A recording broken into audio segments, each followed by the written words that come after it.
జాతకంలో శని మహాదశ జరుగుతున్నా, ఏలినాటి శని జరుగుతున్నా, శని కొన్ని రాశుల్లో నీచపట్టిన శత్రుక్షేత్రాల్లో ఉన్నా ఏం జరుగుతుంది? శని మీ తోలు తీసేయడం గ్యారంటీ. శని జగద్గురువు ఆయన. మొత్తం 9 గ్రహాలలో సర్వశ్రేష్టమైనటువంటి గ్రహస్థితి. శని దేవుడు అన్నారు ఆయన్ని. శని నీ ఫ్రెండ్ ఆయన. శనిగాడు పట్టుకున్నట్టు పట్టుకున్నారంటారు. అందరు తోలు తీసేస్తాడు అనమాట వరుసలో.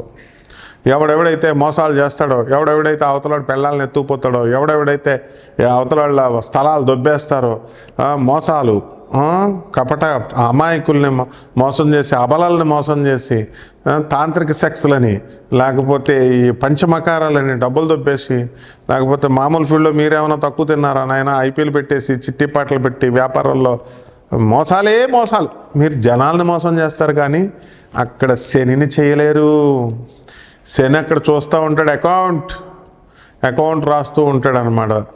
తర్వాత టైం చూసి బెల్ట్ తీస్తాడు. సాక్షాత్ పరమేశ్వరుడి యొక్క అవతారమైన మరొక రూపంలో వచ్చాడు ఆయన. ఒక సృష్టి క్రమాన్ని తయారు చేసినప్పుడు ఆ సృష్టి క్రమంలో ఆయన పరమేశ్వరుడిని కూడా వదలలేదు. వెళ్ళాడు పరమేశ్వరుడు. తండ్రి నేను పట్టుకుంటున్నాను అన్నాడు. బాబాయ్ నేను ఎట్లా రా నాయన నేను తప్పించుకోవడం అంటే అది కుదరదు. అంటే అందరినీ 7.5 సంవత్సరాలు పట్టుకోవాలి, కానీ నిన్ను 7.5 ఒక రోజు పట్టుకుంటాను, 24 అవర్స్ అంటాడు. సరే అసలు ఈ శనికి దొరకకూడదని వెళ్ళి మర్రి చెట్టు త్వరలో దాక్కుంటాడు, డ్రైనేజ్ పక్కన ఉన్న మర్రి చెట్టు త్వరలో. సాయంత్రం అయిపోయిన తర్వాత ఇంకా నన్ను శని వదిలేశాడు, పట్టుకోలేకపోయాడు అని సంతోషంగా బయటకు వస్తాడు. బయటకు రాగానే శని నువ్వు నన్ను పట్టుకోలేకపోయావు అంటాడు. తండ్రి మీరు ఎక్కడుండాలి అంటాడు. కైలాస పర్వతం మీద హాయిగా దేవతలందరూ ఆసీనులు అయితే మీరు ఆసీనులు అయితే ఆసీనులంతా వాళ్ళంతా డ్యాన్సులు వేస్తూ, నందీశ్వరుడు భృంగీశ్వరుడు మిమ్మల్ని సేవిస్తూ సకల దేవతలు ఉండాలి. ఇక్కడ డ్రైనేజ్ పక్కన ఒంటరిగా ఉండి చెట్టు త్వరలో కూర్చుని ఒంటరిగా ఉన్నావు అంటే శని పట్టుకుంటాడు. పట్టుకున్న వాడికి పెళ్ళాం వెళ్ళిపోద్ది, పెళ్ళాం వదిలేస్తుంది, ఒక్కడే మిగిలిపోతాడు. ఐసోలేటెడ్, ఒంటరిగా ఉంటారు. అందుకే శనిగ్రహం బలంలో ఉన్నటువంటి వాళ్ళు మూడీగా ఉంటారు. వాళ్ళు మొహంలో దాచుకోరు, ఏదన్నా పైకి చెప్పేస్తారు. ఒంటరిగా ఉన్నప్పుడు వాళ్ళకి వైరాగ్యం ఉంటుంది. ఆ తర్వాత రెండవది బ్రహ్మదేవుణ్ణి పట్టుకున్నాడు. తండ్రి నేను పట్టుకుంటున్నాను అన్నాడు. ఇదేంట్రా బాబు నేను మొత్తం సృష్టిస్తాను తండ్రిని, నన్నే హెడ్ ఆఫ్ ది ఫ్యామిలీని పట్టుకుంటే చిన్నవాళ్ళకి నేను లోకువైపోతాను మానవులందరికంటాడు. కుదరదు తండ్రి, నిన్ను అట్లీస్ట్ 2.5 సెకండ్లు పట్టుకుంటాను, 2.5 నిమిషాలు అంటాడు. ఓకే క్యారీ ఆన్ అన్నాడు ఆయన. అనేసి శనిని తప్పించుకోవాలని బ్రహ్మదేవుడు బ్రాహ్మణ వేషం వేసుకొని కృష్ణానదీ తీరంలో మా బెజవాడ కనకదుర్గమ్మ గుడి ఆ దగ్గర కింద తిరుగుతుంటే అక్కడ నాలాంటి ఒక జ్యోతిష్కుడు వచ్చి బ్రాహ్మణ వేషంలో ఉన్నాడు కదా. ఇంకో బ్రాహ్మడు వచ్చాడు దరిద్రుడు. అయ్యా నేను దరిద్రం అంటే నేను మంచివాడిని కాబట్టి పుచ్చకాయ దానం ఏమంటాను, మరి మిగతా వాళ్ళంతా 2 లక్షలు పట్టరా అంటారు. 2 లక్షలు పట్టరానైనా నీకు ఏదో ఒకటి చేస్తాం శనికి, వీళ్ళు పెద్ద ఏదో శనీశ్వరుడికి పియ్యేలాగా అంటే సరే అప్పుడు ఏం చేస్తారు, ఆయన ఈ బ్రాహ్మణ పుచ్చకాయని లాగా తెల్లటి గుడ్డలో సంచిలో పెట్టి ఇలా బ్రహ్మగారికి ఇస్తున్నాడు. పొరపాటున ఆ కాయ కింద జారిపడింది. శనిదేవుని యొక్క మహిమ వల్ల మాయ వల్ల కాయ పగిలింది కదా, ఆ రసం కారుతుంది కదా, పుచ్చకాయ రసం కొంచెం ఎర్రగా ఉంటుంది కదా. ఇప్పుడు శనిదేవుడు మాయ చేశాడు కదా, దానికి ఇంకా ఎర్రగా ఎక్కువైపోయింది, ఎరుపుతనం ఎక్కువైంది. అప్పుడు అది రక్తంలాగా కనబడింది. తెల్లగుడ్డ కదా బయట, అది రక్తంలా బయటకు వస్తుంది. రౌండ్గా ఉంది కదా, అది మానవ తలకాయలాగా ఉంది.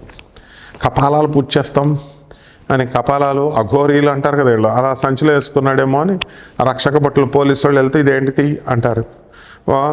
ఈయన బ్రహ్మదేవుడు ఏం చేస్తాడు, ఇదిగో ఏం కాదు బాబు ఇది పుచ్చకాయని తీసి చూపిస్తాడు.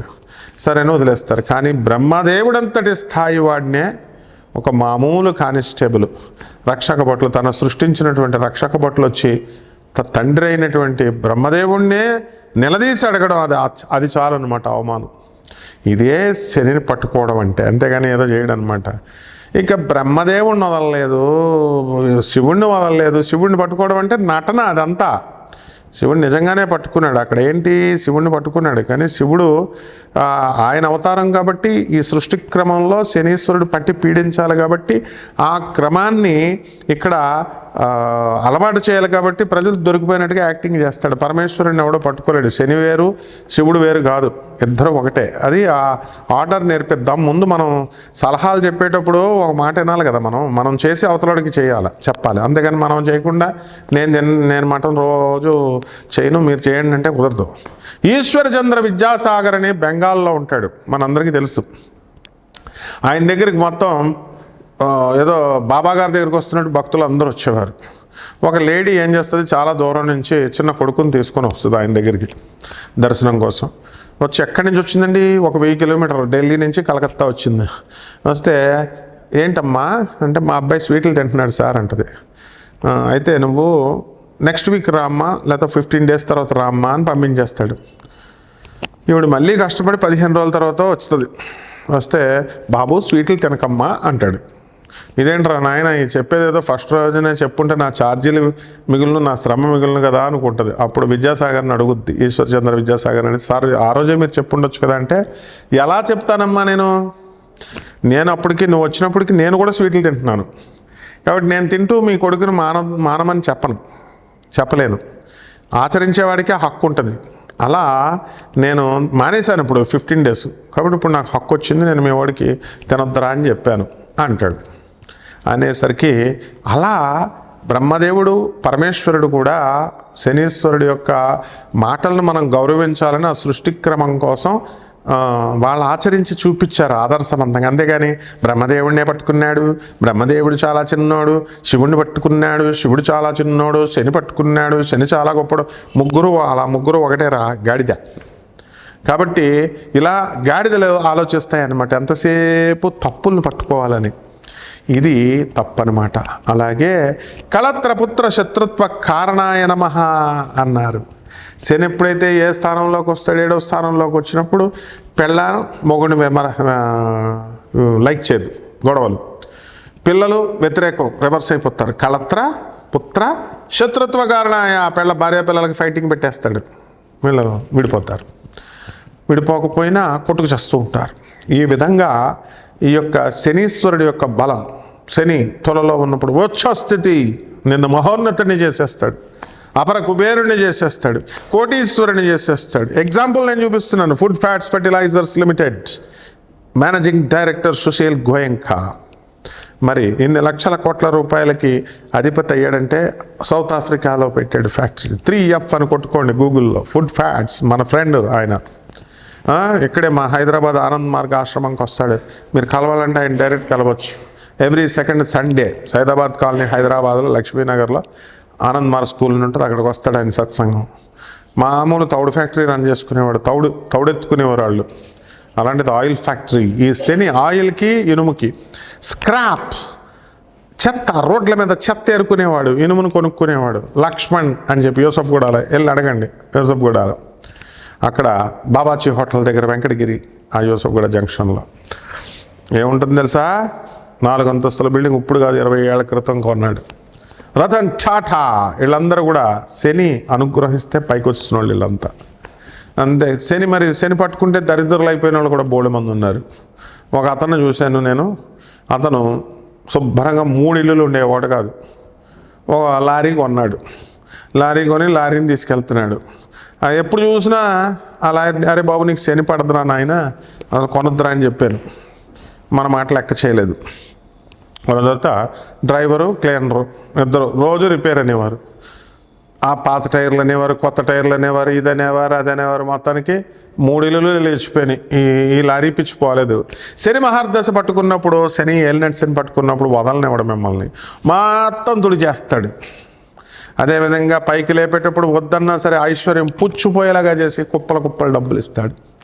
కాబట్టి అంతేగాని శని 3 ఇంట్లో 6 ఇంట్లో 5 ఇంట్లో ఏదో యూట్యూబుల్లో చెప్పే జ్యోతిష్కులు ఉన్నారు, కపడ జ్యోతిష్కులు, వీళ్ళు చెప్పేసిన దాన్ని బట్టి ప్రజలే పండితులు అయిపోయారు. మీరంతా అదే శని 3లో ఇదివరకు ఎలా అడిగేవారు, గురువుగారు జాతకం చూడండి బాబు అని అడిగేవారు. దగ్గరకు వచ్చి పళ్ళో ఫలమో తీసుకొచ్చి మా గురువుల దగ్గరికి మేము వెళ్ళేవాళ్ళం, ఇలా కూర్చునేవాళ్ళం.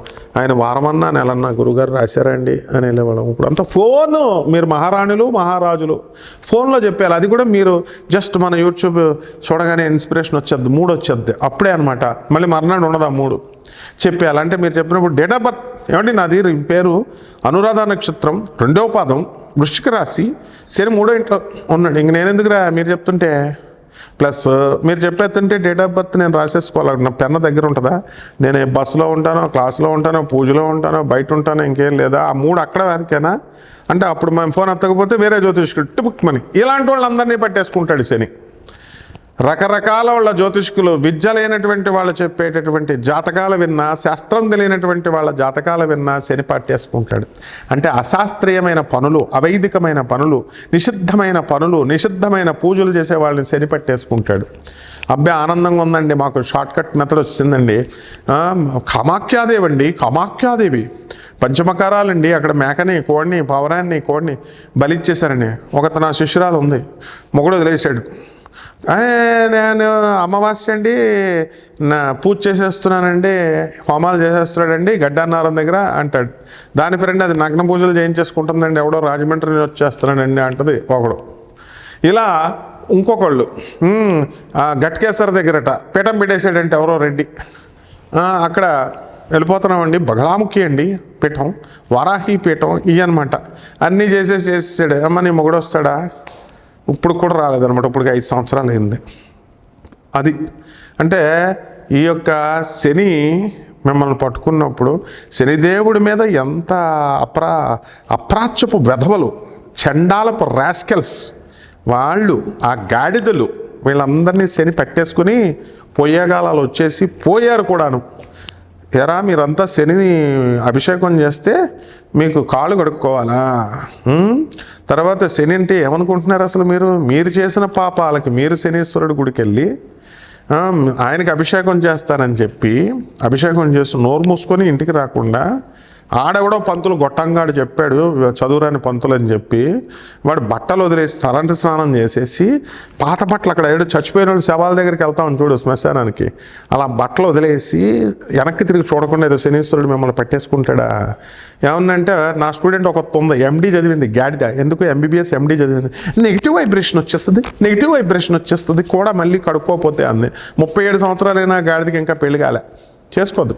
శని పట్టేసుకుంటాడు. శని అంటే ఒక జగద్గురువు, గుర్తుపెట్టుకోండి. ఆ శని కొన్ని స్థానాల్లో ఉన్నప్పుడు ఏలినాటి శనిలో కూడా కొన్ని స్థానాల్లో మేలు చేస్తాడు. ఎవడంటే మెంటల్గాళ్ళలాగా ఈ జ్యోతిష్కుడు ఏం చెప్పాడు, ఆ జ్యోతిష్కుడు ఏం చెప్పాడు, ఈ పంతులు ఏం చెప్పాడు, మీకు ఒక గురువు సరిపోడా? ఆ ఊర్లో పంతులు, ఈ ఊర్లో పంతులు, వీళ్ళ దగ్గర అంటే మిమ్మల్ని పొగుడుతూ మీరు ఇచ్చే డబ్బుల కోసం మేము పొగుడుతూ చెప్పాలా? అందుకే మేము ఫీజులు తీసుకోం, డబ్బులు తీసుకోను ఆయన. అలాగనంటే ఒక రాత్రి 2 గంటలకు కొట్టింది ఒక ఆమె. 24/7 అన్నారు కదండి, 24/7 అవర్స్, రాత్రి 2ంటికి ఆ తల్లి ఎత్తాం. అయినా సరే యాస్ మాట అంటే మాట, 24/7 సర్వీసెస్ ఎత్తాం. ఇంకోటి వచ్చాడు, డబ్బులు వద్దన్నారు కదండి. నాన్ కమర్షియల్ అంటే ఏంట్రా? వీళ్ళకలా 20,000 దోచేయకుండా, 10,000 దోచేయకుండా ఏదో అనాథ పిల్లలకు భోజనం పెట్టండిరా, మా ఆనందమరి స్వామీజీలకి ఎంతో కొంత భిక్ష వండరా, డొనేషన్ వండరా అంటే అది కూడా ఇవ్వడు. ఒక డాక్టర్, ఒక గాడిదిగాడు, ఆ డబ్బులు అడిగేసరికి ఆడు పరారు. అమెరికాలో 10 కోట్లు ఇల్లు కట్టింది ఒక గాడిద ముండ, అది ₹1 ఇవ్వలేదు. ఒక లాయర్ గాడు, ఒక వేస్ట్ నా కొడుకు, ఆడి కోడలంట ఏకంగా లేచి వెళ్ళిపోయిందంట, అక్రమ సంబంధాలు ఉన్నాయని చెప్తున్నాడు. ఆడు మా ఆశ్రమానికే ఫోన్ చేశాడు, ఏదో పెద్ద పోటుగాళ్ళలాగా. ఒక ₹10 ఇచ్చిన వాళ్ళు లేడు. నేను మహానుభావులందరినీ చాలామందిని పరిచయం చేశాం మా స్వామీజీలకి. అరే గాడిదల్లరా, 10,000 మంది అవధూతల్ని, సాధువులను తయారు చేసిన సంస్థ డాక్టర్ ఆనందమూర్తి. తర్వాత నోబెల్ ప్రైజ్ విన్నర్గా 1993లో ఎకనామిక్స్లో నోబెల్ ప్రైజ్ విన్నర్ని ఇచ్చినటువంటి వాడరా నా గురువు ఆనందమూర్తి. పిఆర్ సర్కార్ అని కొడితే వస్తుంది. కాబట్టి జాగ్రత్తగా ఉండండి అమ్మా, ఖచ్చితంగా పట్టుకుంటాడు. ఒకటికంటే ఎక్కువ గురువులను పట్టుకున్న వాళ్ళని, ఒకటి చెప్పిన దాన్ని గురువుల్ని ఎదిరించే వాళ్ళని, తర్కం చేసేవాళ్ళని, రావి చెట్టు కింద కూర్చొని శనీశ్వరుడు గుడి పక్కన శపించేసాను ఒకడు.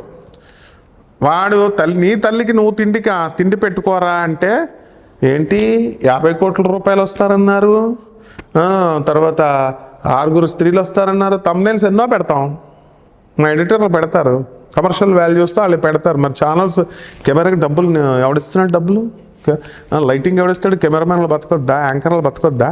కరెంటు బిల్లు ఎవడ కడతాడు? బిల్డింగ్ అద్దె ఎవడ కడతాడు? ఇవన్నీ ఉన్నాయా? ఫ్రీగా చెప్పాలా మీ అందరికీ జాతకాలు? Free free free free free మీ మొగుళ్ళేమో మిమ్మల్ని కట్నాలు తీసుకున్నారు, సిగ్గు లేదు. మీ పెళ్ళిళ్ళకి ఫంక్షన్ హాల్కి డబ్బులు ఇచ్చి లక్షల రూపాయలు పెట్టి మటన్లు చికెన్లు పెట్టి భోజనాలు పెడతారు, శుభ్రంగా దొబ్బి తింటారు చుట్టాలంతా.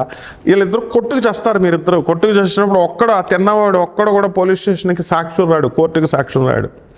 కానీ పేదవాళ్ళకి మాత్రం మీరు పెట్టరు. పేదవాళ్ళకి ఏమన్నా దానం చేయండి రా పంతుల కంటే రేషన్ బియ్యం ఇస్తారు. మీకేమో అన్నీ ఇలాగే అన్నమాట చేసేది. ఇటువంటి వాళ్ళందరినీ శనీశ్వరుడు కౌంట్లు వేసి పచ్చడి దంచవే మేనత్త మొగుడా మేనత్త కొడుక అని మా మంగమ్మ సోదరులు మా బాలకృష్ణ మా బాలయ్య బాబు పడాడు కదా, అట్లా దంచుతాడు అన్నమాట. కంగారు పడకండి, మనం తెలుసుకుందాం. ఇంకా వివరాల కోసం నాకు ఫోన్ చేయండి. ఉన్నారా? మీకు ఏం డౌట్స్ ఉన్నా ఏం పర్లేదు, స్ట్రిక్ట్గా ఉండాలా, డిసిప్లిన్ ఉండాలి నా దగ్గర. లేకపోతే నేను ఏం చేయను, నేను శనీశ్వరుడికి అప్పచెప్పేస్తాను అంతే.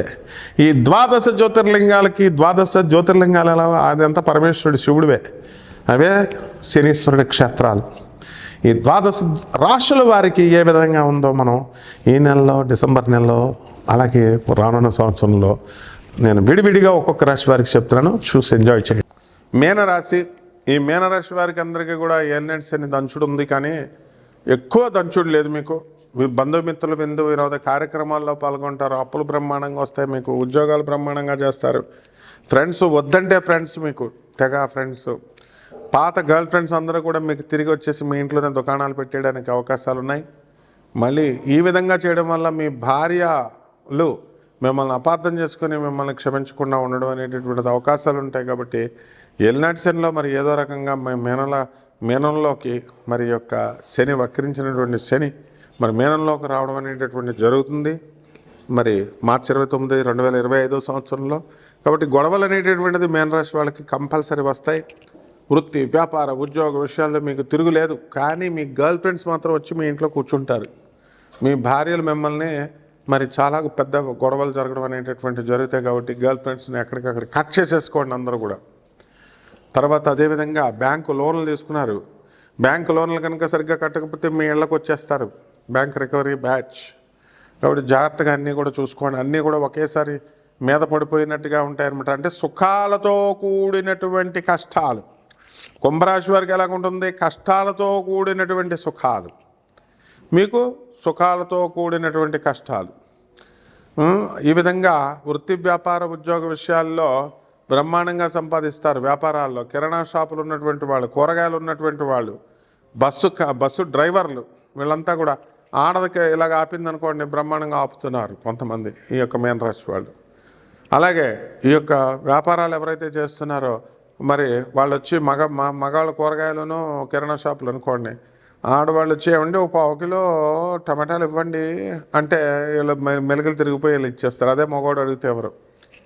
కాబట్టి ఇలా అప్పులు ఇచ్చేటటువంటి వాళ్ళంతా కూడా, వడ్డీ వ్యాపారం చేసేటటువంటి వాళ్ళంతా కూడా మీ దగ్గర డబ్బులు ఎత్తుకొని వెళ్ళిపోవడానికి అవకాశాలు ఉంటాయి ఈ యొక్క నెలలో. మరి మీనరాశికి సప్తమంలో ఉన్నటువంటి ఈ యొక్క కేతుగ్రహ ప్రభావం వలన మీరు అనుకున్న పనులు ఆకస్మికంగా అయిపోవడం అనేటటువంటివి జరుగుతాయి అకస్మాత్తుగా.